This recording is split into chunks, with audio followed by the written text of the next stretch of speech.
Hallelujah, praise the Lord. सबको जय मसीह। परमेश्वर का धन्यवाद हो इस सुंदर समय के लिए जो प्रभु ने हम सभी के जीवन में दिया। मैं परमेश्वर का धन्यवाद देता हूं आज की सुबह के लिए जो प्रभु ने हम सभी को दिखाई। मेरे प्रियो, आज बहुत सारे लोग इस सुबह को नहीं देख पाए, लेकिन प्रभु की करुणा और दया हम पर बनी रही कि आज तक हम जीवितों की भूमि पर जीवित पाए जाते हैं। हम मर नहीं मिटे, ये परमेश्वर की महाकरुणा का फल है। मेरे प्रियो, प्रभु ने जब इस भोर को, इस सुबह को हमें दिखाया और इस नए दिन को हमारे जीवन में जोड़ा, इसलिए हम परमेश्वर का धन्यवाद दें, क्योंकि परमेश्वर की करुणा प्रति भोर नित्य नई हो जाती है। अब मैं परमेश्वर के वचन से आपको बताना चाहता हूं मेरे प्रियो कि परमेश्वर के लोगों को, एक मसीही भाई बहन को प्रार्थना का जीवन जीना कितना जरूरी है, क्योंकि प्रार्थना ही वो एक संसाधन है हमारे पास, एक कम्युनिकेशन है जो हम परमेश्वर से, जिसके द्वारा हम बातचीत करते हैं और अपने संबंध को जोड़ते हैं। हालेलुया। तो एक प्रार्थना में जीवन होना हमारा बहुत ही जरूरी है, क्योंकि प्रार्थना के बगैर एक विश्वासी का जीवन अधूरा है और एक विश्वासी धीरे धीरे बिना प्रार्थना के अपनी आत्मिक मृत्यु की ओर बढ़ता जाता है। मेरे प्रियो, हमारे लिए वचन और प्रार्थना दोनों जरूरी है। और जब हम प्रभु यीशु मसीह के जीवन को देखते हैं, प्रभु यीशु मसीह जब इस दुनिया में थे तो वो दिन भर सेवकाई करते, लेकिन रात में अपने पिता के साथ प्रार्थना में बातचीत किया करते थे, या बड़ी भोर को उठ करके सब लोगों से अलग सुनसान जगह में जाकर के प्रभु यीशु मसीह प्रार्थना किया करते थे।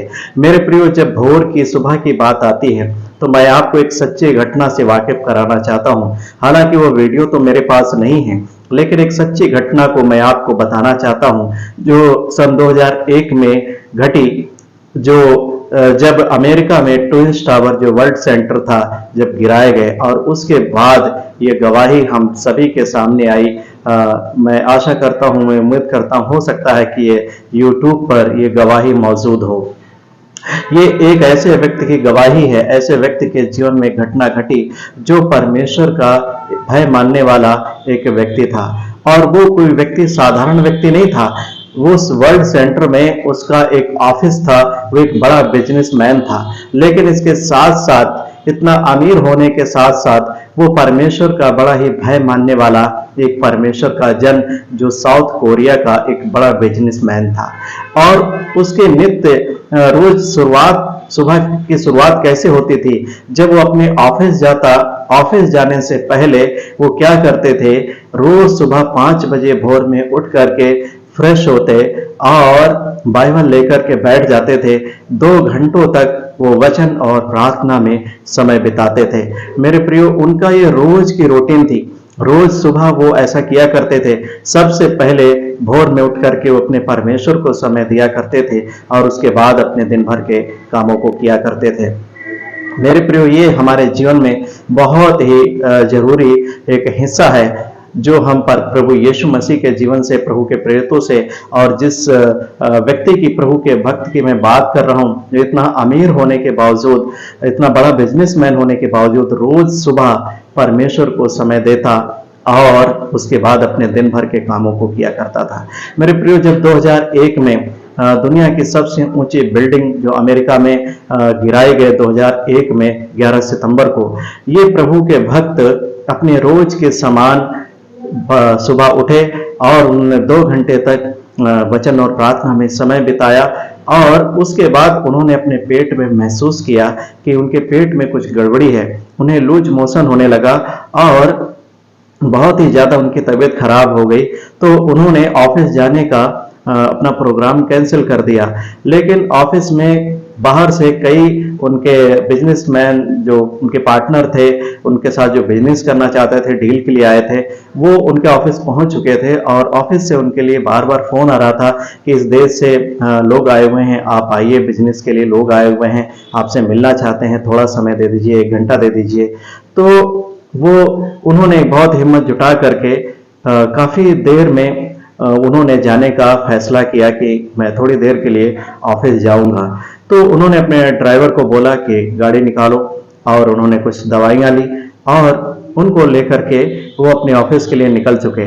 लेकिन मेरे प्रियो, जब वो अपने ऑफिस से 2-3 किलोमीटर दूरी थे और वो वर्ल्ड सेंटर जो दुनिया की सबसे ऊंची बिल्डिंग थी अमेरिका में, जहां पर उनका ऑफिस था, उसी बिल्डिंग में। तो उन्होंने देखा कि कई हवाई जहाज जो जेट फाइटर थे इधर से उधर से उड़ते हुए आए और वो सीधे जाकर के उस वर्ल्ड सेंटर दुनिया की सबसे ऊंची बिल्डिंग में उन्होंने क्या किया, टक्कर मार दी और वो बड़ा सा धमाका हुआ, ब्लास्ट हो गया और उस बिल्डिंग में आग लग गई। जब वो 2-3 किलोमीटर दूरी थे तब उन्होंने दूर से इस नज़ारे को देखा और तुरंत ही अपने ड्राइवर से बोला कि गाड़ी रोको, गाड़ी वापस लो। मेरे प्रियो, और उन्होंने क्या किया, जब गाड़ी वापस लिया और अपने घर गए, उन्होंने टीवी ऑन किया, सारी खबर उनको पता लगी कि कैसे आतंकवादी हमले में उस बिल्डिंग को निशाना बनाया गया और उड़ा दिया गया। मेरे प्रियो, उस बिल्डिंग में जब हमला हुआ तो लगभग 3000 लोग मारे गए, लेकिन वो परमेश्वर का जन जो रोज परमेश्वर को हर सुबह हर भोर में परमेश्वर को समय दिया करता था, प्रभु के चरणों में समय बिताया करता था, और उस दिन जब वो ऑफिस जाने के लिए तैयार हो रहे थे उनका पेट खराब हो गया और प्रभु ने उनको उस वहां तक पहुंचने के लिए रोका।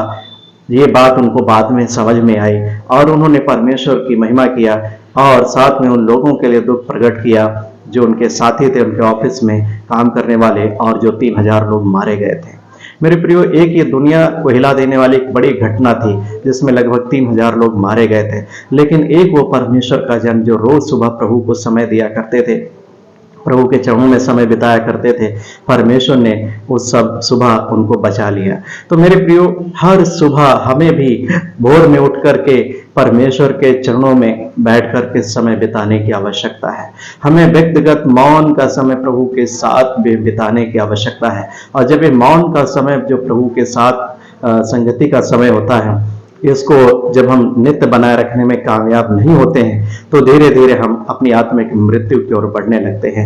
मेरे प्रियो, दाऊद भी कहता है कि हे परमेश्वर, रोज नित्य सुबह हे परमेश्वर मेरी वाणी तुझे सुनाई देगी। तो मेरे प्रियो, आज की सुबह में मैं आपको इस घटना से वाकिफ इसलिए कराना चाहता हूं ताकि हम भी प्रभु के चरणों में रोज सुबह भोर में उठ करके पर प्रभु को समय दें और उसके चरणों में समय बिताएं। हालेलुया।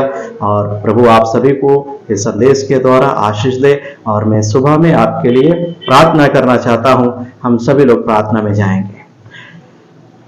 हमारे स्वर्गीय पिता परमेश्वर, हम आपका धन्यवाद देते हैं खुदावन, जो आज अपने वचन के द्वारा और उस सच्ची घटना के द्वारा आपने हमसे बातचीत किया। जितने भी लोगों ने प्रभु जी इस वचन को सुना, इस संदेश को सुना और उस घटना की गवाही को सुना, सभी को आशीष दे। और हम सभी मसीही भाई बहन बड़े भोर को उठ करके प्रभु आपके चरणों में बैठकर एक आपको समय देने वाले हों। पवित्र आत्मा प्रभु सहायता करे, जबकि आज आपने हम सभी के जीवन में एक नया दिन जोड़ा। आज दिन भर की आशीषों के लिए हम आपका धन्यवाद देते हैं। हमारे आने जाने में मदद सहायता करें, हमारी सुरक्षा करें, हमारे कामों में हमारे प्रभु जी खुदावन सहायता करें। और प्यारे प्रभु, हम पूरा दिन प्रभु आपकी इच्छा के अनुसार प्रभु व्यतीत करें। हमारे जीवन से कोई भी पाप और बुराई ना होने पाए। पवित्र आत्मा प्रभु हमारे जीवन को अपने नियंत्रण में ले और अपने नियंत्रण में लेकर के हमें अपनी इच्छा के अनुसार चलाएं। धन्यवाद के साथ सारे आदर महिमा आपके पवित्र नाम को देते हुए प्रार्थना उद्धार करता प्रभु यीशु मसीह के नाम से मांग लेते हैं, आमीन।